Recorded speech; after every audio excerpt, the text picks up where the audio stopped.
मुझे जो टॉपिक मिला है वाई सेफ साहब, हम लोगों को मुझे सेफ साहब क्यों करना है, तो उसके बारे में हम आप सभी से बातचीत कर रहे थे। तो जैसा मैंने बोला कि हम सभी लोग जो पैसा कमाते हैं जरूरत के लिए नहीं कमाते, हम सभी लोग लाइफ स्टाइल के लिए कमाते हैं। तो सबसे पहले हमने जानने की भी कोशिश किया लाइफ स्टाइल क्या है। कोई 2 करोड़ की गाड़ी चलाता है, ये लाइफ स्टाइल है। कोई 4 लाख का कार चलाता है, उसका लाइफ स्टाइल है। दोनों में आप भी बैठते हैं, दोनों में एसी चलता है, दोनों जाम में दोनों की स्पीड भी लिमिटेड होती है।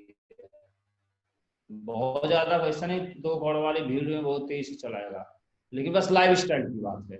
कोई स्प्लेंडर चलता है, कोई हार्ले से चलता है, कोई रोलेक्स पहनता है, कोई सामान घड़ी, कोई 5 रुपए के पेन, कोई 5 लाख का पेन, तो कोई सामान फोन चलाता है, कोई आईफोन चलाता है। ये सब लाइफ स्टाइल का पार्ट है। तो हमने देखा था six type of life style, 6 तरह का हमने लाइफ स्टाइल के बारे में बातचीत मैंने किया था। तो सबसे ऊपर जो लाइफ स्टाइल है दुनिया में, लग्जरी लाइफ स्टाइल, राजभोग सुखभोग बोलते हैं। जो सबसे ज्यादा अमीर हैं, पुश्तों तक पैसे कमाने की जरूरत नहीं है। जैसा आप सभी ने देखा भारत में रतन टाटा ने 1500 करोड़ तो डोनेट किया है। किसी कंपनी का 1500 करोड़ टर्नओवर नहीं होता है, किसी की पुश्तें नहीं कमा पाती, वो ऐसे मामूली तुरंत ही 1500 करोड़ उन्होंने डोनेट कर दिया है। इतने इनके पास पैसे हैं, तो लग्जरी लाइफ स्टाइल है, इनके पास पुश्तों तक पैसे कमाने की जरूरत नहीं है। इससे थोड़ा सा नीचे आते लाइफ स्टाइल ऑफ कंफर्ट। जो टॉप सेलिब्रिटीज हैं या ये सांकेतिक चित्र है, इसी संबंधित और भी सेक्टर में बहुत ऊंचाइयों पर हैं, तो उनको भी हम ले सकते हैं। विराट कोहली वगैरह भी हैं, वो भी लाइफ कंफर्ट में आते हैं। तो इनके पास भी बहुत सारा मान सम्मान पद प्रतिष्ठा पैसा है, और ये उनसे एक रैंक नीचे में आते हैं। इनके पास भी बहुत पैसा है, इनको पुश्तों तक नहीं लेकिन पीढ़ियों तक पैसे की कोई कमी नहीं होती है। पहले में पुश्तों तक, दूसरों में पीढ़ियों तक। और तीसरा है लाइफ स्टाइल ऑफ नेसेसिटी। इनके पास भी गाड़ी घोड़ा बंगला सब जलवा रहता है, लेकिन नेसेसिटी इनका होना जरूरी है। इनके जाने के बाद या ऊपर से हटने के बाद सब समाप्त हो जाता है। Life style of where existence, जो हाईली एजुकेटेड माना जाता है इंडिया में, दुनिया में हर जगह ये अपर मिडिल क्लास है, तो इनके पास भी मान सम्मान जलवा सब कुछ है। और ये भी जब तक अस्तित्व में है तब तक इनके पास है, और अपर मिडिल क्लास में लोग आते हैं। इससे नीचे है लाइफ स्टाइल ऑफ पॉवर्टी या मिडिल क्लास, दोनों हमने लिखा है, तो दोनों लोग आते हैं इसमें। इसकी संख्या भारत में मैंने बताया और भारी तादाद में है। आज के डेट में भारत में सबसे ज्यादा परेशान है, लॉकडाउन में तो ये परेशान है, इनका रोजी रोटी सब छीनने वाला है, बैठ के नहीं खा सकते। तो इनकी तादाद भारत में बहुत ज्यादा है, करोड़ों में होलसेल में पाए जाते हैं। और मैं भी इसी का हिस्सा था, मैंने आप सभी को बताया। और इससे भी एक नीचे लाइफ स्टाइल है, जो लाइफ स्टाइल ऑफ चैरिटी, जो दान या भिक्षा जीते हैं या कोई कुछ है नहीं। तो ये हमने 6 तरह का लाइफ स्टाइल देखा। इसमें हम अपने आप को कहाँ पाते हैं, हम देख सकते हैं। तो मैंने अपने आप को देखा, ईश्वर को धन्यवाद दे के मैं लाइफ स्टाइल ऑफ चैरिटी से एक रैंक ऊपर था, उससे ऊपर तो कोई सवाल ही नहीं था। तो ये हमारा पोजिशनिंग है, हमारी लाइफ स्टाइल जीवन शैली है हमारा, पहले और आज भी देख सकते हैं। अब देखते हैं ऐसा क्यों है, इतनी असमानता क्यों है। तो इकोनॉमिक्स और फाइनेंस की मैंने बात किया था कि हम सभी लोग अखबार पढ़ते हैं, और अखबार कितने प्रकार का होता है, बहुत सारे अखबार हैं। पॉलिटिकल टाइम नाम का कोई, पॉलिटिक्स बहुत मायने रखता है दुनिया में, लेकिन उसके नाम से कोई अखबार नहीं आता कि सिर्फ पॉलिटिक्स हो उसमें। अखबार में पॉलिटिक्स होता है, स्पोर्ट भी बहुत मायने रखता है दुनिया में, लेकिन इसके नाम से कोई अलग अखबार नहीं आता। लेकिन इकोनॉमिक्स इतना मायने रखता है कि इसके नाम से इकोनॉमिक्स टाइम बहुत सारे अखबार आते हैं। इकोनॉमिक्स हमारे लिए, देश के लिए, दुनिया के लिए बहुत मायने रखता है।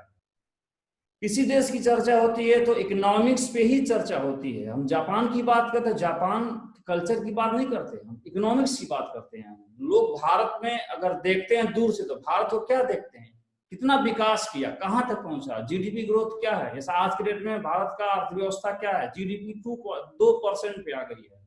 तो इकोनॉमिक्स देखा जाता है। अमेरिका का भी इकोनॉमिक्स बहुत डाउन है, 7 साल में इतने लोगों उन्होंने रोजगार दिया, अगले 1 हफ्ते में उन लोगों का रोजगार छिन गया है। तो इकोनॉमिक्स बहुत मायने रखता है देश विदेश दुनिया के लिए। आप जानते हैं कि सभी बड़ी कंपनी या देश भी आर्थिक सलाहकार रखते हैं, और बड़ी बड़ी कंपनियां भी पैसे को मैनेज करने के लिए बड़े बड़े एक्सपर्ट आर्थिक सलाहकार रखते हैं। हमारा आर्थिक सलाहकार है, क्योंकि देश के लिए पैसा जरूरी है, कंपनी के लिए भी बहुत मायने रखता है, लेकिन हमारे यानी हमारे लिए भी इकोनॉमी बहुत मायने रखता है। तो हमारा इकोनॉमी मायने रखता है, तो आखिर हमारा इकोनॉमिक आर्थिक सलाहकार कौन है, फाइनेंशियल एडवाइजर कौन है? सामान्यतः तो हमारे फाइनेंशियल एडवाइजर या तो माँ होती है या तो बाप होती है, बाप होते हैं, पत्नी होते हैं, दोस्त होते हैं, या कोई इंश्योरेंस एजेंट आ जाता है, बोलता मैं फाइनेंशियल एडवाइजर हूँ, तो आपको एडवाइस करने आते हैं। जैसे मेरे पास कई बार फोन करते हैं, सर मैं आपको फाइनेंशियल एडवाइजर हूँ, मैं आपको बताना चाहता हूँ, भाई आपकी सैलरी कितनी है? बोलता 30,000। हम कहें जब तुम 1.5 करोड़ कमाना साल का, तब तुम उसे फाइनेंशियल एडवाइजर करने मेरे पास आना। अभी तुम 30,000 पाते हो, इतना मुझे तुम क्या कैसे बताओगे? तुम इतना पैसे का मैनेजमेंट करते, जब तुम खुद ही बहुत बड़ा बैंकर ना होते, बैंक हो जाते। इसलिए हमारी आर्थिक हालात ठीक नहीं है कि हमारा आर्थिक सलाहकार कोई ढंग का नहीं है, और ये जो असमानता दुनिया में बनी रहेगी, क्योंकि ऐसे वर्ग को कोई भी सलाह देने वाला नहीं है। लेकिन अब थोड़ा सा मामला बदला है कुछ सालों से। आपको ये शायद हम आपको भी और हमें भी कुछ लोग मिले हमें, जिन्होंने बताया, श्रीमान जैसे आज हमारा उठक बैठक जो होता है, आदरणीय श्रीमान रजत सर, श्रीमान जैन सर, श्रीमान ग्रिवाल सर, श्रीमान माधव सर, तो आज ये हमें जब से हमें फाइनेंशियल एडवाइजर क्या करना है, पैसे के लिए कैसे करना, क्या कर, जब से इन लोगों ने सलाह देना शुरू किया, तब से मैंने देखा जीवन में बड़ी उन्नति होना शुरू हो गई। आज भी मेरे बाबा बोलते हैं तुम बहुत पैसा कमाते हो, तो इतना पैसा 2-3 बस ले लो, बस चलवाओ। मैंने कहा आप मेरे बाबा हैं, इमोशन अलग चीज है, रिश्ता अलग चीज है, बाबा होना अलग चीज है, लेकिन पैसे के बारे में एक्सपर्ट होना ये अलग चीज है। तो मैं ये बात नहीं मान सकता उनकी। तो हमारे लिए अर्थव्यवस्था मायने रखती है। ये कारण है कि वो जो कैटेगरी लाइफ स्टाइल, ये भी एक कारण है हमारा पीछे होने का। अब हम आगे और देखते हैं कुछ। हम सभी अगर मान लीजिए जो पैसा अगर इकोनॉमिक कंडीशन अच्छा भी करना चाहें, तो हमारे पास मात्र 2 ऑप्शन है। ऑप्शन बहुत हैं, लेकिन हम प्रैक्टिकल बात करेंगे। एक तो हम सबसे ज्यादा कोशिश करते हैं नौकरी के लिए, सरकारी या प्राइवेट, सरकारी की ज्यादा, उसके बाद प्राइवेट की, उसके बाद भी छोटा बिजनेस। हम बड़ा बिजनेस कर नहीं पाते, तो हम थोड़ा सा इसके बारे में जानेंगे। अगर हम जॉब करते हैं तो क्या हो सकता है? आप सभी को पता है जॉब का फॉर्मूला है qualification QT equal to I, qualification multiply by time equal to income. हमारी जो आमदनी है वो हमारी क्वालिफिकेशन को टाइम में देने के हिसाब से होती है, यानी क्वालिफिकेशन जितना टाइम हम देंगे उस हिसाब से हमारी मनी होती है। लेकिन बिजनेसमैन का फॉर्मूला उल्टा होता है। हम समय को देके पैसा कमाते हैं, मगर बिजनेसमैन मनी देके समय कमाता है। दोनों में अनमोल कौन सा है? समय। हम समय गंवा देते हैं तो और सस्ते में बेचते हैं, और बिजनेस में मनी देके टाइम खरीदता है। ये बहुत बड़ा अंतर है। तो इसलिए हम कभी भी, क्वालिफिकेशन भी हमारा सीमा है, समय की भी सीमा, हमारे आमदनी सीमित होती है। नौकरी की यही हाल है, मैं उसकी बुराई नहीं कर रहा हूँ, लेकिन ये उसका तथ्य है, तथ्य को इनकार नहीं किया जा सकता। उसके बाद फिर हम करेंगे बिजनेस। तो बिजनेस कौन सा हम लोग करेंगे? स्मॉल बिजनेस क्या करेंगे हम लोग? जैसे मैंने कहा, मैं अपनी बात करूं, मैं कौन सा बिजनेस कर रहा? छोटा सा तो कोई दुकान खोलता, ऐसे कोई दुकान खोलता, ट्रेडिशनल दुकान खोलता, ट्रेडिशनल दुकान। ये हम छोटा बिजनेस के सांकेतिक है, इससे रिलेटेड और भी कोई जो भी दुकान हम लोग खोलते हैं छोटा ही खोलते हैं, सांकेतिक है ये। तो या ऐसे रेस्टोरेंट खोलते हैं हम लोग। तो स्मॉल बिजनेस हम लोग खोजेंगे, तो ट्रेडिशनल बिजनेस है। जबकि आप सभी को पता है बदलते हुआ जो समय है, खरीदने का और बेचने का तरीकों में बदलाव हुआ है। तो ट्रेडिशनल मार्केटिंग शिफ्ट हुआ है फ्रेंचाइजी में। तो पुराने ट्रेडिशनल मार्केट का धंधा जो है, ट्रेडिशनल मार्केट का धंधा फ्रेंचाइजी ने खा गया है, और फ्रेंचाइजी भी शिफ्ट हो गया है बड़े बड़े मॉल में। तो ट्रेडिशनल और फ्रेंचाइजी पूरी तरह इसमें शिफ्ट हो गया है। तो हम अगर ट्रेडिशनल बिजनेस करेंगे तो चलेगा कहाँ? वो तो हमको माल ने खा गया, और माल महंगे भी हैं, छोटे भी हैं, सस्ते भी आते हैं, प्रोडक्ट्स लोगों के लिए भी मिलते हैं। तो ये सबका खा गया ट्रेडिशनल बिजनेस। और इसका भी एक बाप आ गया जो बदलता हुआ समय, वो ऑनलाइन मार्केटिंग सबको खा गया। तो ये जो खरीदने और बेचने के तरीके में एक समय के साथ एक बदलाव है। तो ऑनलाइन मार्केटिंग सबको खा गया। जैसे अमेजॉन है, फ्लिपकार्ट है, बहुत सारे हैं वेबसाइट है। तो इनने मालों को बंद करा दिया। मैं आगरा में गया था, खोजा सब माल किधर है, तो बोले सब माल का इधर सब बंद पड़े। क्यों? क्योंकि उस पर असर है, असर नहीं चल पाया। हर दिन माल सुने पड़ रहे हैं धीरे धीरे। तो ये जो हम बिजनेस करेंगे, नौकरी को मैंने पहले बताया, अगर हम बिजनेस करेंगे तो हमारा ये हाल हो। तो यही हमारा बिजनेस है। और हम सभी लोग ऑनलाइन मार्केटिंग कर नहीं पाएंगे, और माल खोलने के हमारे पास पैसा है नहीं, और फ्रेंचाइज लेने का हमारे पैसा है नहीं, क्योंकि हम लोग किस प्रोफाइल में आते हैं पहले हम सभी को पता है। हम लोग जब भी करेंगे बिजनेस, तो ये ट्रेडिशनल बिजनेस करेंगे, और ये ऑलरेडी बंद हो चुका है। इसको जो भी कोई खोलेगा 100% लिखवा ले, वो बंद ही होना है, आज नहीं कल बंद ही होना, क्योंकि इसका जमाना ही नहीं है, चलेगा नहीं। इसको ये खा गया और इसको ये खा गया। तो इस तरह से हमारे पास जो इकोनॉमिक कंडीशन है वो बिल्कुल धुंधला नजर आता है कि बिजनेस करें नौकरी, दोनों से हम कभी अमीर नहीं बन सकते। तो जो सक्सेस लाइफ स्टाइल है उसमें हम अपने आप को देख सकते हैं कि हमारी पोजीशनिंग कहाँ पे होने वाली है। इसलिए पीढ़ियों से हम तरक्की नहीं कर पा रहे हैं। अब आगे हम देखेंगे आखिर पोटेंशियल कहाँ है। ये तो हमने अपने आप को भी देखा, अब देखेंगे पोटेंशियल कहाँ है। पोटेंशियल पे भी बात करते हैं कि इसका इलाज क्या है, पोटेंशियल क्या है। तो पोटेंशियल आप देखेंगे भारत का पॉपुलेशन कितना है, कितना है आप देखिए, लेटेस्ट है 139 करोड़ 19,39,460, सीधा सीधा 140 करोड़ है इस समय लगभग, हम देख सकते हैं। लेटेस्ट डाटा बिल्कुल मैंने गूगल से मारा है, 19-20 हो सकता है। तो हम समझने के लिए 140 करोड़ लेते हैं इस समय भारत का पॉपुलेशन है। हम ट्रेडिशनल दुकान खोलते हैं, गली में सीमित लोग होते हैं तो बहुत ज्यादा नहीं चलता। कोई भी आदमी बड़ा बिजनेसमैन GoIBO के निशाने पे 140 करोड़ है, फेसबुक के निशाने पे 140 करोड़ हैं, और जूम मीटिंग के निशाने पर भी 140 करोड़ है, और चाइनीज कंपनियों मोबाइल कंपनियों के निशाने पे 140 करोड़ है, और किसी पॉलिटिकल के निशाने पे 140 करोड़ है, और अमेजॉन के निशाने पे 140 करोड़ है। दुनिया का हर एक बड़ा उद्यमी के निशाने पे 140 करोड़ है। जो यहाँ पे लेके आएगा वो पैसे वाला बनेगा। ये है भारत का पोटेंशियल। यहाँ जो बिजनेस करेगा वहां गली में नहीं जहां खोलते हैं, ऑफिस में नहीं, यहाँ पे कुछ कर सके तो हम पैसे वाले बन सकते हैं। अब हम देखते हैं कि 140 करोड़ में कैसी पोटेंशियल है, वो अपने बिजनेस से भी हम रिलेट करेंगे। पर्सनल केयर पे हम बात करेंगे। पर्सनल केयर, कोई भी आदमी सुबह उठता है, ब्रश करता है, फेस वॉश करता है,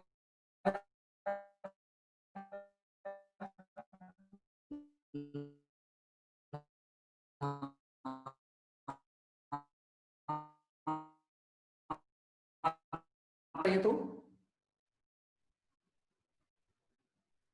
आवाज आ रही है? जी जी जी। तो पर्सनल केयर, तो हर आदमी जो है इन प्रोडक्ट को इस्तेमाल करता है। तो प्रति व्यक्ति का जो खर्चा है एवरेज 1,000 रुपया है। तो देखते पोटेंशियल कितना है।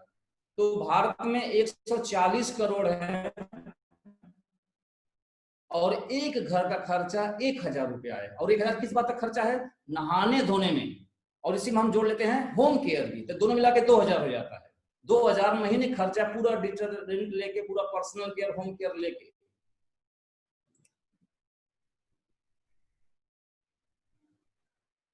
स्लाइड दिख रहा सर? 2,000 रुपए महीने का खर्चा है। तो भारत में 140 करोड़ हैं और एक घर का खर्चा होम केयर पर्सनल केयर मिला के 2,000 हुआ। तो 140 करोड़ मल्टीप्लाई बाय 2,000 कितना आ जाएगा? 14 दूनी 28।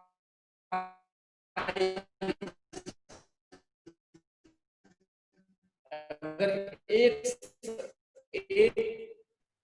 1,40,000 सिर्फ हम नहाने धोने में भारतीय निकाल देते हैं, ये पोटेंशियल है। उसके बाद नहाने धोने के बाद, क्रीम वगैरह लगाने के बाद, अब आदमी किचन केयर पे आएगा, तो खाएगा, उसके सारे बर्तन होंगे, तो उसमें जो घर के खर्चा 3 से 5,000 रुपए एवरेज रखते हैं। तो किचन का खर्चा आप देख लीजिए। तो प्रति 140 करोड़ का पोटेंशियल देखिए किचन से कितना हो सकता है। 140 करोड़ मल्टीप्लाई बाई 5, मैं यहाँ पे बुरा नहीं कर सकता, कितना हो सकता है, कितना 1,000 करोड़ रुपया पोटेंशियल है। उसके बाद फिर आता है वेलनेस। हमारा जो खाना है वो पौष्टिक नहीं है। आज के डेट में हर आदमी बीमार है। कैसे? जब आप 2 तरह की दवाइयां मिलती है, वेलनेस और एक है हेल्थ केयर। वेलनेस क्या है? वेलनेस की जो प्रोडक्ट्स हैं बताया जाता है इसको खाएंगे तो बीमार नहीं होंगे। और हेल्थ केयर क्या है कि बीमार हो जाएंगे तब आपका इलाज होगा। यानी आज के डेट में हर आदमी बीमार है। यानी बीमार नहीं तो भी कहा जा रहा है इसको खाओगे तो बीमार नहीं पड़ोगे। तो एक दवाई पहले खा रहा है और बीमार होगा तो दवाई खा ही रहा है। तो हर आदमी तो दवाई खा रहा है। स्वस्थ है तो इसलिए खा रहे हैं ताकि स्वस्थ बने रहें, तो भी दवाई खा रहे हैं, और बीमार जाएंगे तो एलोपैथ पे जाएंगे। तो ये दोनों इंडस्ट्री है। तो वेलनेस इंडस्ट्री बहुत बड़ा पोटेंशियल है हर घर, इसमें हर व्यक्ति के लिए $1 ट्रिलियन का ये इंडस्ट्री है। तो हर घर की जरूरत है, तो कितना पैसा हो सकता है? हर घर अगर आदमी खाए, कैल्शियम खाए, जो भी प्रोडक्ट्स उसको खाए, तो 2-3 हजार रुपए खर्चा महीने का है, तो 140 करोड़ के हिसाब से बोले तो कितना पोटेंशियल है, बहुत ज्यादा पोटेंशियल है हेल्थ केयर। उसके बाद फिर मानसिक शांति। आदमी अभी ने जो जितना भी देखा, पहले त्वचा की सफाई किया, फिर त्वचा को चमकाया, फिर उसके बाद वो खाना खाया, पेट पूजा का, अभी तो दिमाग के लिए कुछ नहीं किया, मानसिक शांति के लिए। और मानसिक शांति में अध्यात्म से बढ़िया तो कोई उपाय है नहीं। तो जब आप सभी को पता ग्रंथ अपने पास हैं और ग्रंथ बढ़ते जा रहे हैं, तो एक पोटेंशियल है। 140 करोड़ घरों में अगर एक ग्रंथ पहुंचेंगे तो निश्चित तौर पर शांति होगी। तो कितना बड़ा पोटेंशियल है। उसके बाद फिर अभी हमने त्वचा साफ किया, नहाया धोया, खाना खाया, मानसिक शांति मिली। अब थोड़ा लाइफ स्टाइल भी देखेंगे, तो लाइफ स्टाइल पे कितना खर्चा कर रहा आदमी। जींस पहनता है, टी शर्ट पहनता है, सूट पहनता है, न जाने क्या क्या पहनता है, तो 5-7 हजार खर्चा इसका है। तो ये देखिए, तो एक बहुत लंबा पोटेंशियल है, बहुत बड़ा पोटेंशियल है। मैंने सुबह से लेकर शाम तक का पूरा पोटेंशियल है, कितना हजार रुपया, कितना हजार करोड़ रुपया है जो यहाँ पे मार्केट में है, ये मैंने दिखाया। अब हम देखते हैं इस लाइफ स्टाइल पे कुछ ही कंपनियां, इस सूट की बात करें हम लोग पास अगर देखेंगे, शेफ साहब से पहले तो 2 ही कंपनी 3 कंपनी की मजबूरी में लेना पड़ता था, तो कितना पैसा कमा रहे हैं भारत से, हजारों करोड़ रुपया ये सिर्फ सूट बेच के यहाँ से भारत से ले जा रहे हैं, फैशन में, फैशन से। उसके बाद अब हम जो FMCG की मैंने बात किया, तो जो प्रोडक्ट कंज्यूमिंग प्रोडक्ट की मैंने हेल्थ केयर और पर्सनल केयर की बात किया, तो उसमें कितना पोटेंशियल है। कुछ कंपनियां ऐसे PG है, हिंदुस्तान यूनिलीवर है, हजारों करोड़ रुपया इस देश से उठा के इन लोग ले गई, हजारों करोड़ रुपया। और ये बात जो मैं आपको इकोनॉमी समझा रहा हूं, 140 करोड़ में पोटेंशियल क्या है, ये इकोनॉमी 2 लोगों को समझ में आ गया था, तो बाबा रामदेव और इनको समझ में आ गया। एकेडमिक एजुकेशन ज्यादा है नहीं इनके पास, आपको समझ में आया तो अच्छी बात है, आना ही चाहिए। 140 करोड़ पोटेंशियल का है, इन्होंने FMCG प्रोडक्ट का निर्माण कर दिया और इन लोगों ने लोगों को बताना शुरू किया। तो जैसा आप सभी को पता है, इन कंपनियों ने ब्रांड के नाम पे, ब्रांडेड लोगों से ब्रांड के नाम पे लोगों को कस्टमर बनाया, और बाबा रामदेव ने देशभक्ति के नाम पे लोगों को कस्टमर बनाया। तो हजारों करोड़ रुपया विदेशी कंपनियां ले आई थी, बात बाबा को समझ में, बाबा दोनों ने लंगोट टाइट किया और मिशन उठाया। दोनों पढ़े लिखे नहीं, MBA नहीं है, लेकिन एक मिशन उठाया और निकल पड़े दोनों, और एक ही बात बोलना शुरू किया, जागो ग्राहक जागो, जागो ग्राहक जागो, स्वदेशी अपनाओ विदेशी भगाओ, स्वदेशी अपनाओ विदेशी भगाओ। जब ऐसा नारा दिया जाएगा 140 करोड़ को, तो कुछ करोड़ तो इन्हें फॉलो करने वाले हैं, और कुछ लोग इन्हें आज अरबपति बना दिए। कुछ लोग 140 करोड़ में कुछ लोग तो मानेंगे इनको अरबपति बना दिए। हालांकि विदेशी कंपनियों ने ब्रांड के नाम पे कस्टमर बनाया, और बाबा रामदेव ने देश के नाम पे कस्टमर बनाया। लेकिन एक लीगल कंपनी, एक बहुत विशाल कंपनी आज से 20 साल पहले शुरू हुई थी, जो हर सेक्टर में काम करती है, जिन सेक्टर पे ये सारी कंपनियां काम करती हैं। 20 साल से कंपनी काम करती है, और उसमें health care, personal care, life style, मानसिक शांति सब शामिल है इसमें।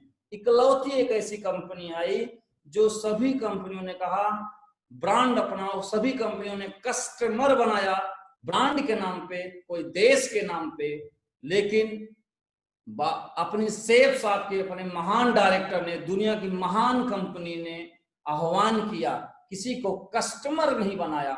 और ये कंपनी और SSS के एजुकेशन ने मिल के एक अवेयरनेस फैलाया कि स्वदेश विदेशी भगाओ, स्वदेशी अपनाओ विदेशी भगाओ, कस्टमर ना बनो, डायमंड बनो, क्राउन एम्बेसडर बनो, महान लीडर बनो। ये घूम घूम आप सभी ने अवेयरनेस फैलाया और फैलाया जा रहा है 20 सालों से। और आप सभी को पता है कि भारतीय लोग इतने लालची होते हैं, पहले सभी के पास सिम कार्ड हुआ करता था, लेकिन जियो ने एक फ्री डेटा दिया कि फ्री है, तो फ्री के चक्कर में हम 2 सिम रख लिए।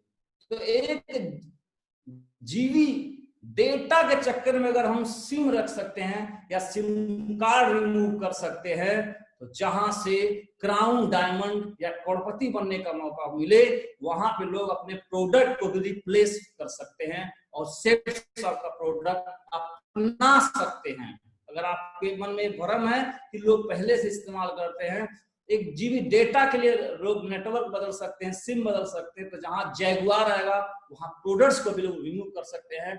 जरूरत बस है अवेयरनेस फैलाने की, और यही और उन सभी कंपनियों के जो ब्रांड एम्बेसडर हैं वो बड़े बड़े सेलिब्रिटीज हैं, लेकिन सेफ साहब के ब्रांड एम्बेसडर कौन है?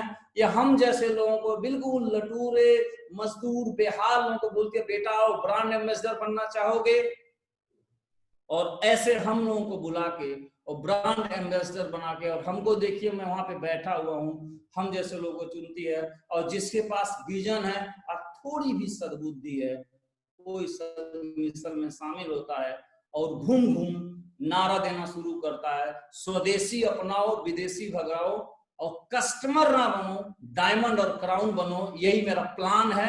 और इसी प्लान को घूम घूम मैंने आज से 11 साल पहले जाना था और घूम घूम मैंने बताना शुरू किया, इस पोजीशन से मैंने बताना शुरू किया, और धीरे धीरे आप देखिए मेरी प्रोफाइल क्या है, बिल्कुल निम्न बैकग्राउंड से मैं था और ये मैंने बताना शुरू किया घूम घूम, और मैं पर्ल बना, सिल्वर बना, गोल्ड बना। हालांकि जब मैं बताया स्वदेशी अपनाओ विदेशी भगाओ, अपना भगाओ और कस्टमर ना बनो डायमंड बनो, तो बहुत लोग विरोध करेंगे, रिजेक्शन करेंगे, कुछ फर्क नहीं पड़ता। 140 करोड़ में कुछ परसेंट भी आ गए तो अपना काम बन जाएगा, और कुछ परसेंट हमारे साथ आए तो मैं पर्ल बना, फिर धीरे धीरे सीनियर का आशीर्वाद बना, और धीरे धीरे मैं डायमंड भी बना, और टॉप 5 अर्नर में भी आया। जितने भी सेफ साहब ने आज तक कंपनसेशन प्लान लॉन्च किया उसमें सबसे पहले हमेशा मैंने इनकम लिया, लेवल बढ़ाया और यहां तक पहुंचाया, सिर्फ इसी बात को मान के। मैंने किया क्या है, इसी मिशन को आगे बढ़ा रहा हूं, और यहां तक इतने महान हस्ती, दुनिया की महान हस्ती से आशीर्वाद लेने यहां तक पहुंचाया।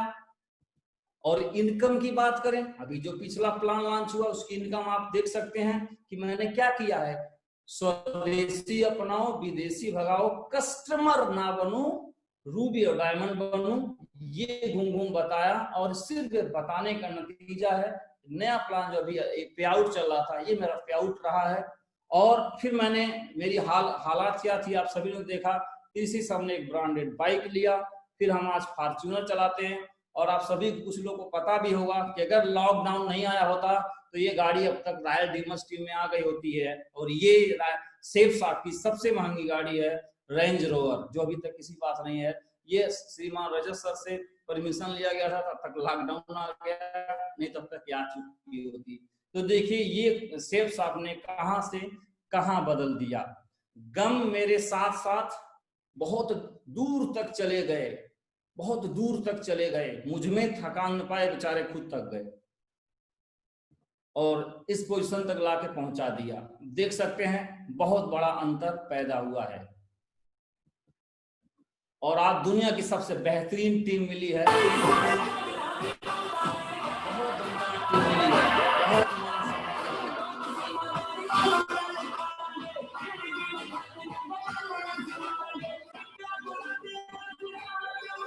तो दोस्तों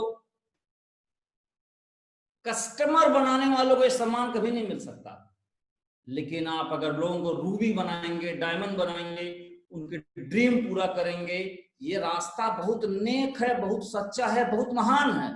और थोड़ी सी अड़चने आ सकती हैं, रिजेक्शन होगा, उसकी परवाह ना करें, आप बिल्कुल डट जाएं और लोगों को बताएं। और ग्रेट लीडर हमको मिले, बहुत सारे डायमंड मिले, दो हमारे ग्रेट लीडर मिले, श्री दीपक कुमार शर्मा जी, श्री बलवंत सर, और हमारे महान पथ प्रदर्शक और आर्थिक सलाहकार या जीवन के सलाहकार, सब कुछ है। बहुत दमदार टीम और अपलाइन मिली, पूरा तरह जीवन बदल गया।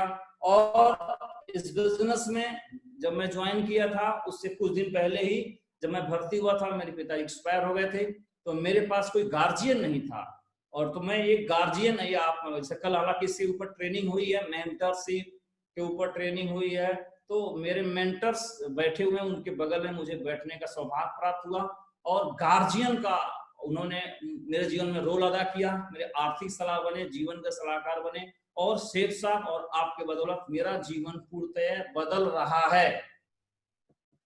और दोस्तों, सफलता कोई मंजिल नहीं है, यह एक यात्रा है। और इसको अगर सेंटेंस बदल दें तो ऐसे कह सकते हैं कि यात्रा ही मंजिल है। मंजिल माने कोई अंतिम बिंदु नहीं, अंतिम बिंदु क्या है? यात्रा ही मंजिल है। तो कोई 11 साल से चल रहा है, कोई 14 साल से चल रहा है, कोई, जो सभी लोग चल ही रहे हैं और सभी लोग कहीं पहुंच रहे हैं। कोई सिल्वर बना है, कोई गोल्ड बना है। सफल कौन है? कोई नहीं, सब चल रहे हैं। जो पहले चला है थोड़ा आगे चल रहा है, जो बाद में चला थोड़ा पीछे चल रहा है। किसी की स्पीड ज्यादा, किसी की स्पीड कम, कोई मंजिल तो है नहीं, यात्रा है, चला जा रहा है। कहाँ जाना है पता नहीं, पता होता सब, अगर मंजिल का पता होता तो रुक जाते। क्योंकि मैं बिजनेस से पहले आया था कि मैं गरीब हूं, अमीर बन जाऊंगा, और अमीर का मतलब गरीबी की तुलना में थोड़ा खाने पीने की व्यवस्था हो जाए, तो वो तो हो गई। अगर सच में उसी लिए मैं आया होता तो वह तो मिल गया, तो मैं अब क्यों काम कर रहा हूं? सच्चाई वो नहीं थी, क्योंकि अभी कुछ नहीं मिला, अभी मैं कहीं नहीं पहुंचा, अभी तो मैं चल ही रहा हूं। कहां तक जाऊंगा? जब तक जिंदा चलता रहूंगा। कहां पहुंचूंगा ये मुझे पता नहीं, लेकिन चल रहा हूं, कहीं तो पहुंचूंगा। और ये चलने के चक्कर में ग्राउंड तक आ गया हूं, और आगे देखता हूं क्या होगा। उस सब अपने आप रास्ते में, रास्ता ही, पथ ही मंजिल है, कोई अंतिम डेस्टिनेशन कुछ नहीं है। चलते रहिए। और मैं सभी अपलाइनों को देखता हूं, इतने बड़े मुकाम के होने के बाद चल ही रहे हैं। अगर शायद उन्हें मुकाम मिल गया होता तो रुक जाते। किसको मिला यहाँ पे मुकाम? कहीं मुकाम नहीं मिला। मुकाम क्या है? रास्ता ही मंजिल है, यात्रा ही मंजिल है, और कोई मंजिल नहीं होता। इस भ्रम में मत रहिए। कई लोग बोलते मैं सफल हो गया, कहाँ सफल हो गया? यात्रा ही सफलता, यात्रा ही मंजिल है। अब फिर कई लोग इसमें बोलते हैं सर कुछ समझ में नहीं आ रहा, मैं क्या करूं? इसका किसी काम थोड़ा कम चलता है, किसी काम थोड़ा ज्यादा चलता है, थोड़ा निगेटिविटी आती है, तो कहते हैं सर कुछ समझ में नहीं आ रहा है, क्या करूं? अरे क्या करेंगे आप? ये तो आप ऐसी बात करेंगे जैसे कोई आदमी ऐसे जगह पे भूल गया हो जहां पे न जीपीएस काम कर रहा है, अन्य कोई पता बताने वाला है, और आप वहां पे खड़े होकर चुपचाप विदान में कह रहे हैं क्या करूं, समझ में नहीं आ रहा है। वहां क्या करेंगे आप? न कोई जीपीएस बताने है, न कोई पता बताने वाला है, ऐसे जगह खड़े हैं, क्या करूं समझ में नहीं आ रहा है। भाई समझ में नहीं आ रहा तो खड़े होकर समझ में आएगा। चलो तो, घर से उठो तो, फोल्डर तो उठाओ, मीटिंग तो शुरू करो, शुरू तो कर, अपना काम तो कर, चलना शुरू कर। किधर? ये तो नहीं किधर नहीं, चल किधर भी चल भाई। चलोगे, कुछ करोगे तो कुछ तो निकलेगा। मुझे पता थोड़ी था कि मैं क्राउन बनूंगा और आज जूम मीटिंग से आपको ट्रेनिंग दूंगा। किसको पता था इसमें जो मुझे सुन रहे हैं आपको मैं सुनूंगा? किसी को कुछ नहीं पता है। पता हो जाएगा तब नहीं किया जाता है, चला जाता है तब पता हो जाता है। 2006 में मैं पुलिस में भर्ती हुआ तो फिर मैं बर्खास्त हो गया। बर्खास्त होने के बाद मैं घर नहीं बैठा, बनारस गया, प्राइवेट नौकरी किया। वहां से मैं चला गया मिर्जापुर, नौकरी किया प्राइवेट। वहां नहीं बात बनी तो मैं दिल्ली चला गया। अरे मुझे तो थोड़ी पता था। और दिल्ली नहीं काम चला तो फिर गोरखपुर आ गया, और गोरखपुर फिर नहीं हुआ तो फिर मैं आगरा चला गया, और मैं आगरा चला गया फिर सेप्सा मिल गया। अरे मुझे कहाँ पता था? मैं चल रहा था तो पता चल रहा था। चलने से पता चलता है, पता चलेगा तब नहीं चलेंगे, चलेंगे तो पता चला। और आगरा गए तो पता चला सेप्सा, तब से मैं यही कर रहा हूं। तो किसको पता है? चलो तो भाई, चलोगे तो पता चल जाएगा। धीरे धीरे एक्सपीरियंस आएंगे, अनुभव आएंगे, खट्टे मीठे आएंगे, और यही जीवन है। तो आगे बढ़ो। तो ये मत बोलो कुछ समझ में नहीं आ रहा, चलो काम करो, निकलो, कम चेक बना, टूट पड़ो, करो। पता करने से पता चलेगा क्या और करना है। करते करते जाओगे, बातें बनती जाएंगी। तो भाई मंजिल कुछ नहीं है। तो ये गलतफहमी कृपया करके ना रहे कि मैं सफलता क्या है? यात्रा ही मंजिल है। चलते रहिए, चलते रहिए, चलते रहिए, चलते रहिए, चलते रहिए। मैं तो चल ही रहा हूं। अब कई लोग फिर पूछते हैं सर हम कैपिंग के कब पहुंचेंगे, सर हम डायमंड कब बनेंगे, सर कैपिंग पे हम कब पहुंचेंगे, सर मेरा बड़ा बिजनेस कब होगा, सर डायमंड हम कब बनेंगे। अरे मैं आपको ज्योतिष वाला दिखाई पड़ता हूं, मैं कैसे बताऊंगा आप कब बनोगे, मैं ज्योतिषार दिखाई पड़ता हूं, हाथ देखने वाला आदमी दिख रहा हूं, आप कब बनोगे ये हम कैसे बता सकते हैं। वो तो यही वाला बात है कि हमारे पास कोई फोन करे, अब बोले सर नमस्कार, हम बोले नमस्कार, सर हम गोरखपुर कब पहुंचेंगे। अरे पागल, हम कह रहे तुम कब पहुंचोगे, पहले तुम ये बताओ तुम हो कहाँ पे, तुम दिल्ली हो, आगरा हो, लंदन हो कहाँ, पहले ये बताओ, और हो कहाँ, चले कि नहीं चले, और चले तो किसी स्पीड से चले, कि पूरा डेटा दे दो हमको, मैं कैलकुलेशन करके बता दूंगा कितने मिनट पे कितने बज पे गोरखपुर पहुंच जाओगे। तो कैपिंग मेरा आएगा कि नहीं आएगा, डायमंड में बनूंगा कि नहीं बनूंगा, तो सब कुछ मुझे बता दीजिए, अपना होना बताइए पहले, आप हैं कहाँ, और हैं कहाँ का मतलब है माइंड के लेवल पे हैं कहाँ, आप सोचते कैसे हैं, आपका एटीट्यूड क्या है, आपकी प्लानिंग क्या है, आप कितना प्रयास कर रहे हैं, कितना कर सकते हैं, कितना कर रहे हैं, पूरी प्लानिंग क्या है आपकी, रोड मैप क्या है, हो कहाँ, और स्पीड क्या है आपकी, इस सब कुछ क्लियर बताओ, सब कुछ क्लियर होगा काउंसलिंग में, क्लियर कर दो, मैं उसी वक्त बता दूंगा टारगेट जीतोगे कि नहीं जीतोगे, डायमंड बनोगे कि नहीं बनोगे, बिल्कुल स्पष्ट बता देंगे, भविष्य के तौर पे नहीं, आपके जो तथ्य के आधार पे बता देंगे। तो सर हम कब बनेंगे ये कोई नहीं बता सकता है, तथ्य बता दो तो कोई भी आदमी बता देगा, कोई बताने की जरूरत नहीं, आप खुद ही जान जाओगे आप कब बन जाओगे। 4 टाइप के आदमी होते हैं। भगवान बुद्ध, बहुत सारे शिष्य थे, सबको ज्ञान वगैरह बांट रहे थे, तब तक एक बाहरी शिष्य आया, वहीं बैठ गया चुपचाप प्रणाम करके, और बैठा 1 घंटा बैठा रहा, और कुछ पूछा नहीं, और तब तक उसके आंख से आंसू आए, और प्रणाम किया और चला गया। तब तक उनके बुद्ध के शिष्य पूछे बुद्ध भगवान के, भाई भगवान आपके पास तो बहुत लोग आते हैं सवाल करते हैं, और ये तो कुछ पूछा भी नहीं, और देखा जब ये आया था एक अलग आदमी था, जब आपके पास से गुजरा तो एक अलग आदमी हो गया, ऐसा क्या इसको मिल गया। तो बुद्ध भगवान बताए, और ये सवाल कौन पूछ रहा, बुद्ध भगवान का चचेरा भाई।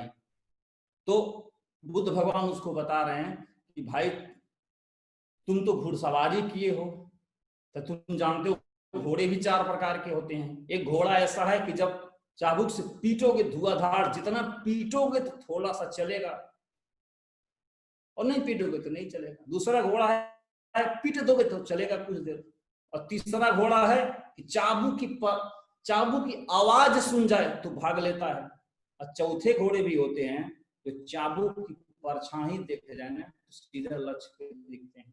तो मेरे नजर में 4 टाइप के आदमी भी होते हैं, वो अपलाइन की ट्रेनिंग ले लें, सेफ साफ सुन लें।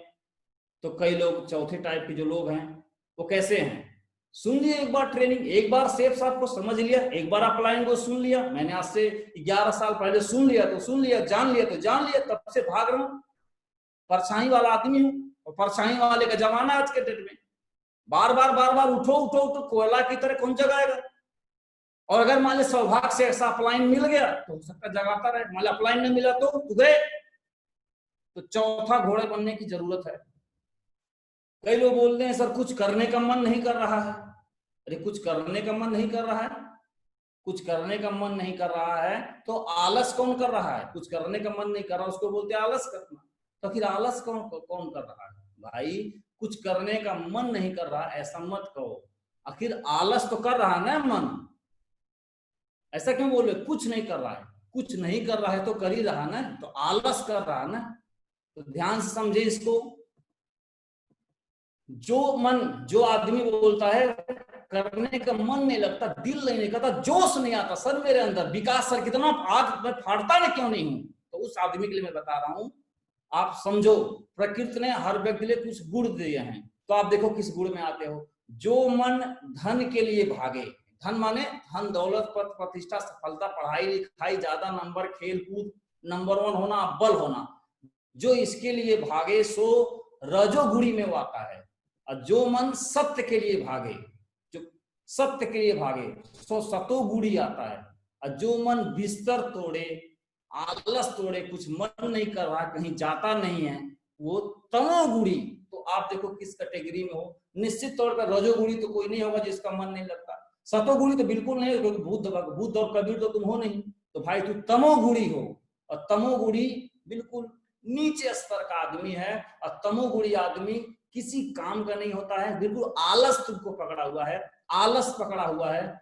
और चुपचाप एक टी शर्ट छपाओ, टी शर्ट पे रॉयल डीमस टीम या सेफ साफ मत लिखाओ, बल्कि टी शर्ट पे साफ साफ लिखो मैं सबसे बड़ा लटूरा हूं, ये लिखवा के ईमानदार लटूरा बनो और अपने माता पिता को दिखाओ भाई कि देखो, साफ साफ देखो, जान लो मेरे से कोई उम्मीद न करें, अपलाइन को बता दो मेरे से ज्यादा उम्मीद न करें, गलतफहमी में है, मैं तमस का शिकार हूं, मैं कुछ कर नहीं पाऊँ। ये ईमानदारी पूर्वक स्वीकार कर दो, कम से कम लोगों का भ्रम तो टूट जाएगा।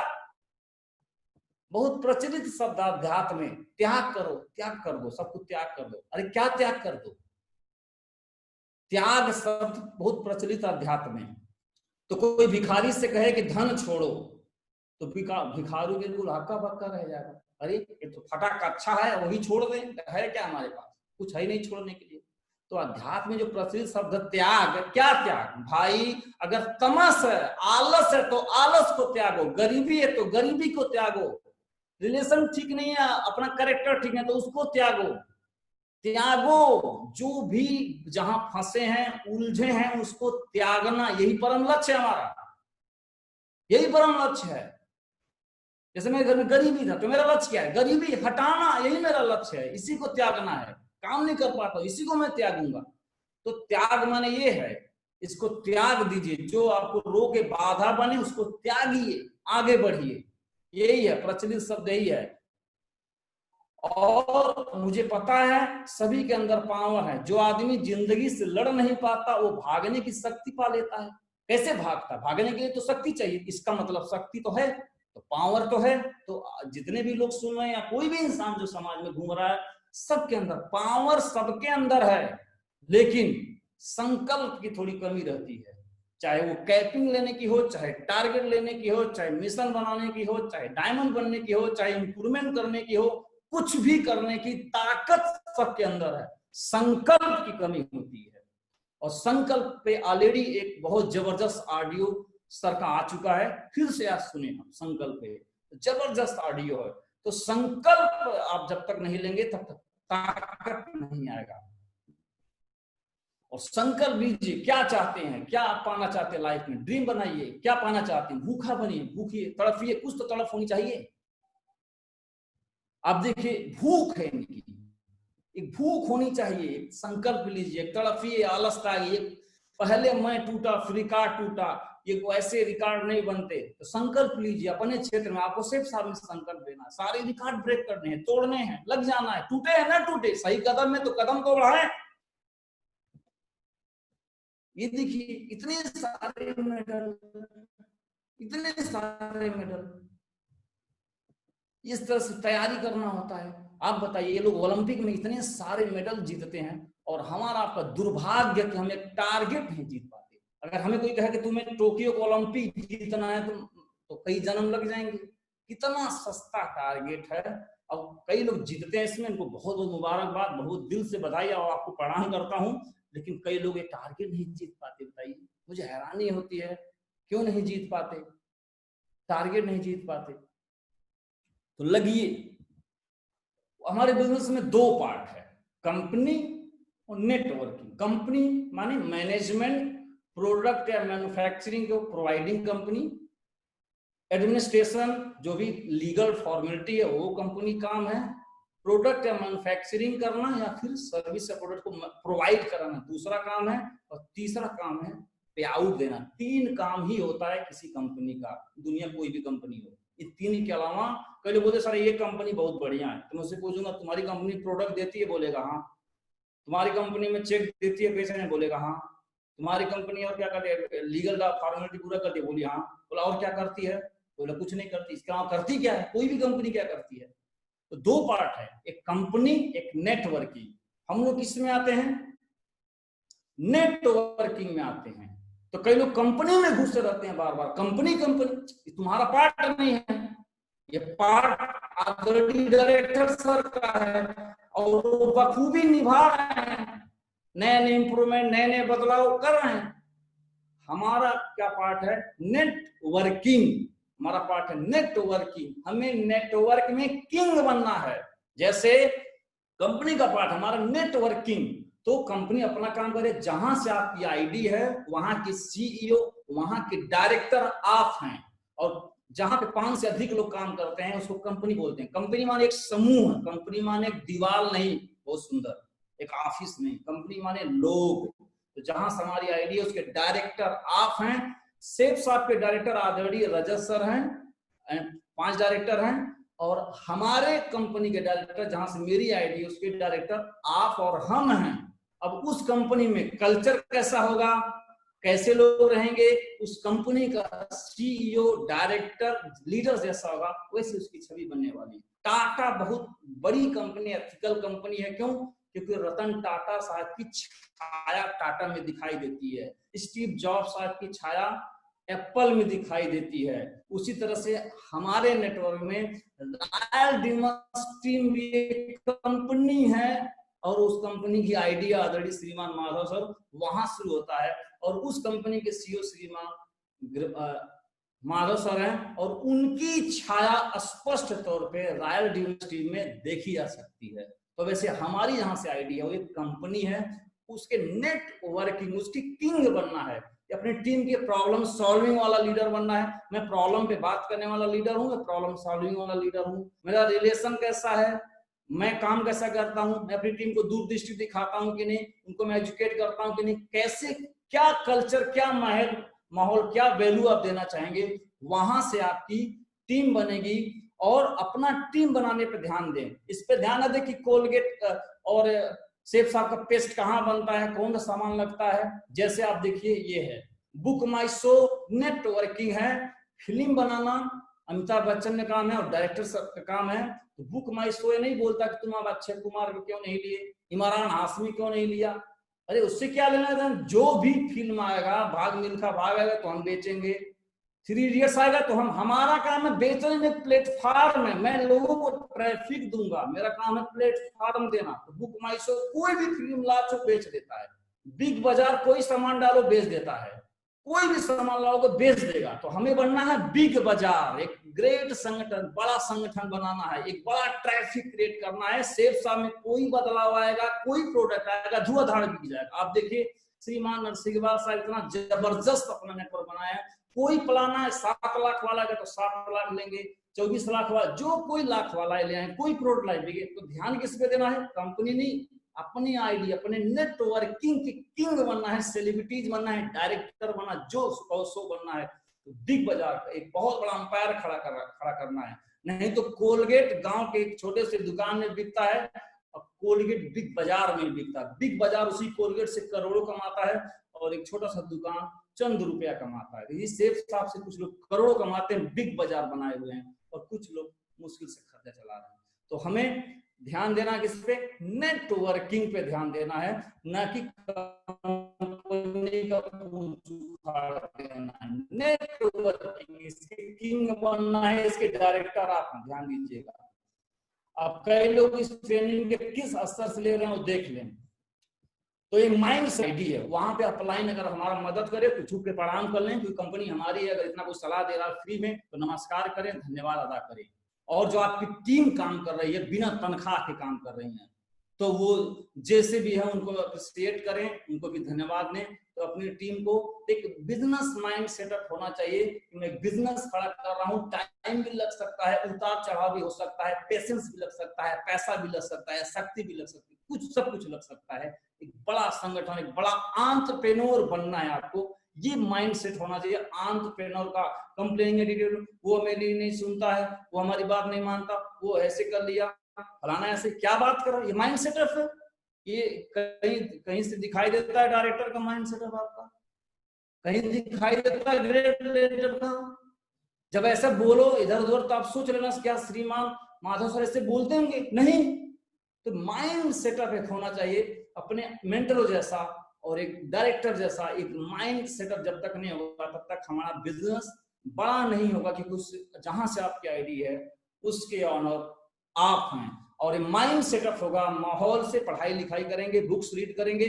मैंने एक बहुत बड़े दार्शनिक को पढ़ा, जो भारत के दार्शनिक है आचार्य रजनीश। 1 लाख बुक अगर वो पढ़ सकते हैं तो हम भी 200-400-500 बुक अपने लाइफ में पढ़ सकते हैं। अगर नहीं पढ़ सकते तो कुछ नहीं कर सकते। तो बुक्स पढ़े, माइंड उससे सेट होगा। लोग कहते हैं इस बिजनेस में बहुत आराम है, मुझसे मिलते हैं खासकर लोग कहते हैं बहुत आराम है, लेकिन मैं उनसे पूछना चाहता हूं कब आराम है, कब आराम है बताइए। सेठ साहब में आराम तो है, लेकिन श्रीमान संजय जैन सर बन जाने के बाद आराम है, नहीं तो आराम वगैरह नहीं। इतना बड़ा मुकाम जब हो जाए तब आराम है। अभी हम आराम के फॉर्मेलिटी में नहीं है, अभी हम क्या है, रिक्रूटमेंट एंड ट्रेनिंग में हैं। जैसा मैं पुलिस में रहा हूं तो मैं पीएससी में तो ट्रेनिंग किया हूं, पहले 1 साल मैंने ट्रेनिंग किया, फिर मैं बर्खास्त हो गया, फिर दोबारा कोर्ट से लड़ गया, फिर 1 साल में ट्रेनिंग, तो मैं 2 साल ट्रेनिंग किया। तो रिक्रूटमेंट ट्रेनिंग, रिक्रूटमेंट में करना मना है, दर्द मना है, शिकायत मना, सब मना है, आराम हराम है। रिक्रूट में आराम हराम है, सिर्फ जो बताया जा रहा वो करना। कभी भी सोने नहीं मिलेगा, हमेशा शारीरिक पीड़ा रहेगी, भूख लगेगा, नींद आएगा, चलेगा। लेकिन रिक्रूटमेंट एंड ट्रेनिंग में इतना सेक्रीफाइस कर सकते हैं तो ग्रेट लीडर बन सकते हैं। आराम हराम अपने जीवन का आगे एक नारा लगा दिया, आराम जो करेगा कुछ नहीं करेगा। और ये मैंने सीखा अपने सभी ग्रेट लेजेंड से, उनके जीवन में आराम नहीं है और किसी भी, क्योंकि आराम हराम है, आराम हराम है।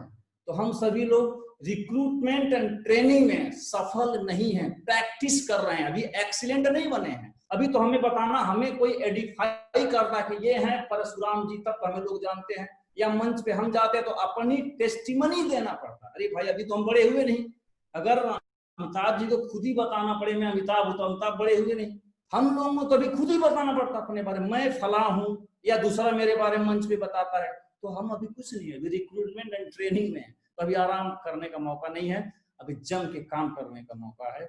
खुद को सजा देना सीखिए, जीवन में सुख पाना इसे भूल जाइए, सुख वगैरह नहीं है, कुछ भी नहीं है।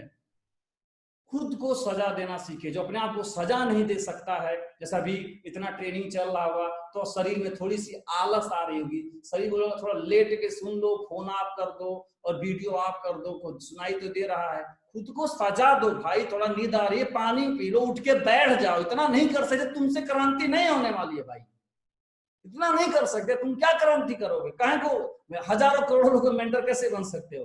तो खुद को सजा देना सीखो, शारीरिक पीड़ा उसको झेलो, मानसिक पीड़ा उसको झेलो, फील्ड में भागेंगे, भाग दौड़ होगा, आराम करने में छोड़ो, इस सब त्यागो, खुद को सजा दो, कभी भी खुद को सुकून मत दो, इसको पीटोगे उतना ज्यादा आगे बढ़ोगे। किसी भी फौजी, किसी भी ओलंपियन, किसी भी दमदार खुद को जो सजा देता है, डेली जिम में वर्कआउट करके इस चमड़ी को डेली वार किया जाता है, तब ये एक इंस्टाग्राम पे कोई एक बॉडी बिल्डर या हीरो हीरोइन पोस्ट करते बड़ा खूबसूरत तब दिखाई देता है, बड़ी इसको पीटा जाता, सजा दिया जाता है, और जिसको मजा देता है आप समझते उसका क्या आकार हो जाता है, एक नया उपग्रह पाल के पेट पे घूमता हो।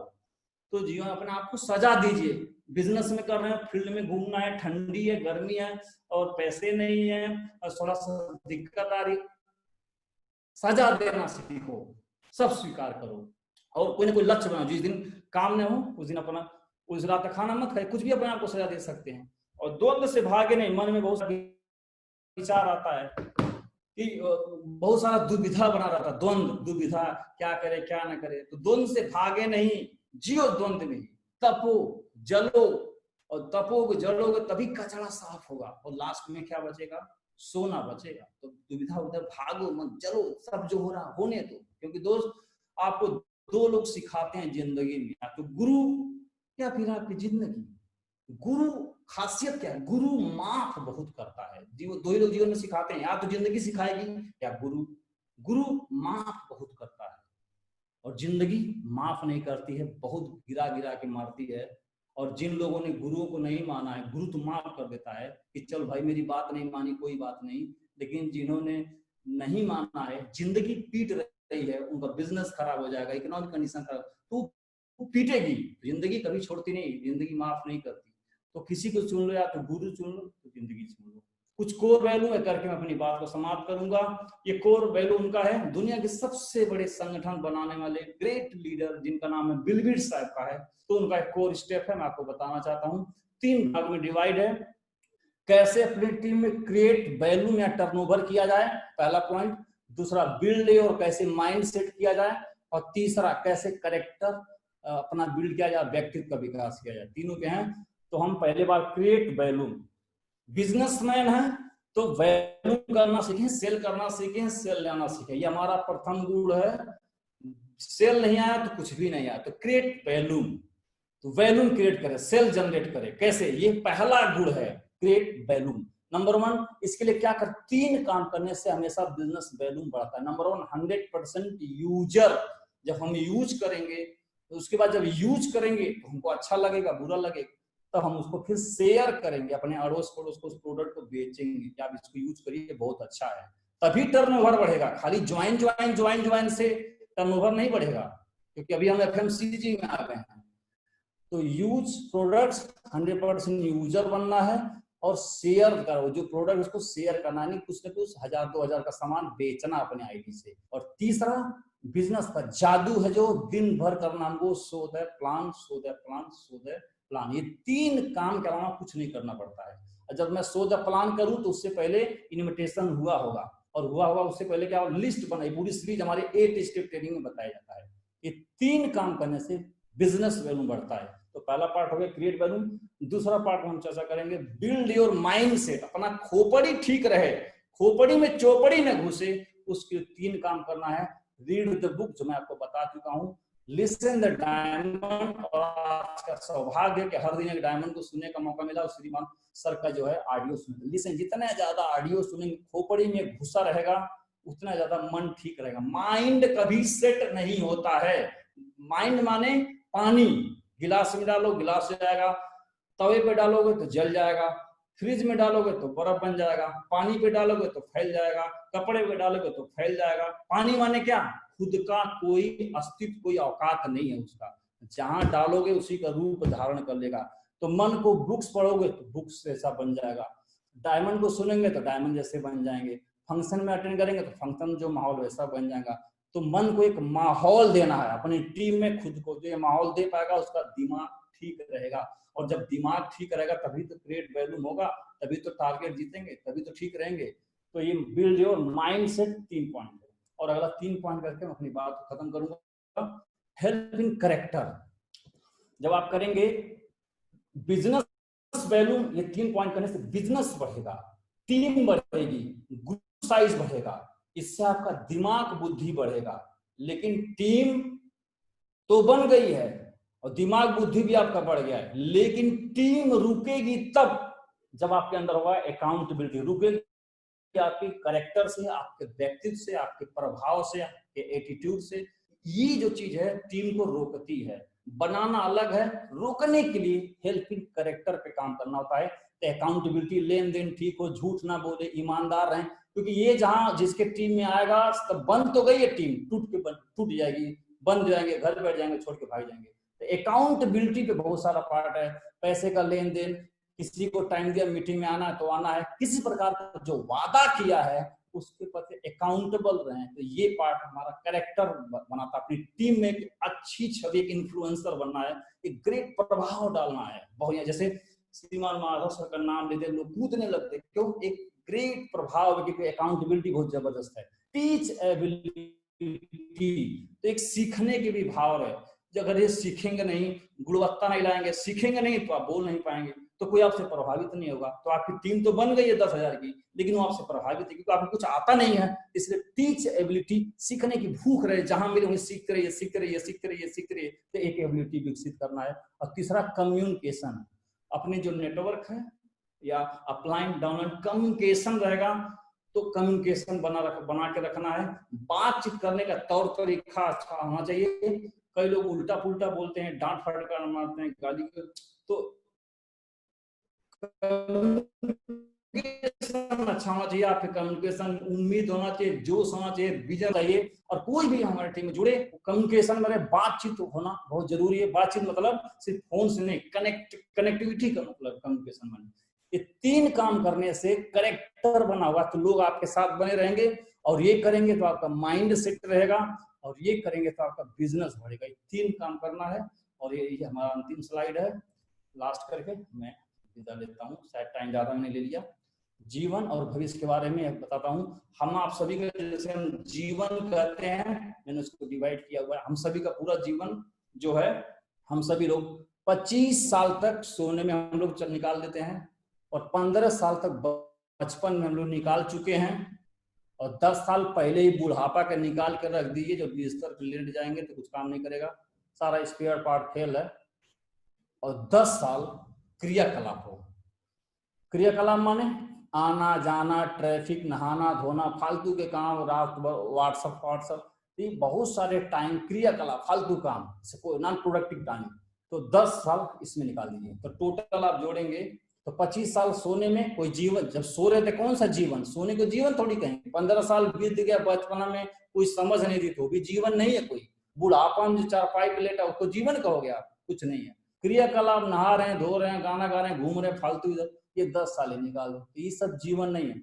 जीवन है मात्र 10 साल हर इंसान के अंदर होता है सृजनात्मक काम करने के लिए, मात्र 10 साल। यानी जिन्हें आप कहते हैं मैं 70 साल हूं, अभी तो मेरे पास 20 साल है, गलतफहमी में आप। मात्र हर व्यक्ति के जीवन में 10 साल है कुछ करने योग्य है, और 10 में भी हम 4-5 गंवा चुके हैं, 3-4-5 बचा है। जो इतिहास बनाना, जो करना सो कर लें, नहीं तो जीवन फिर समाप्त होने वाला है।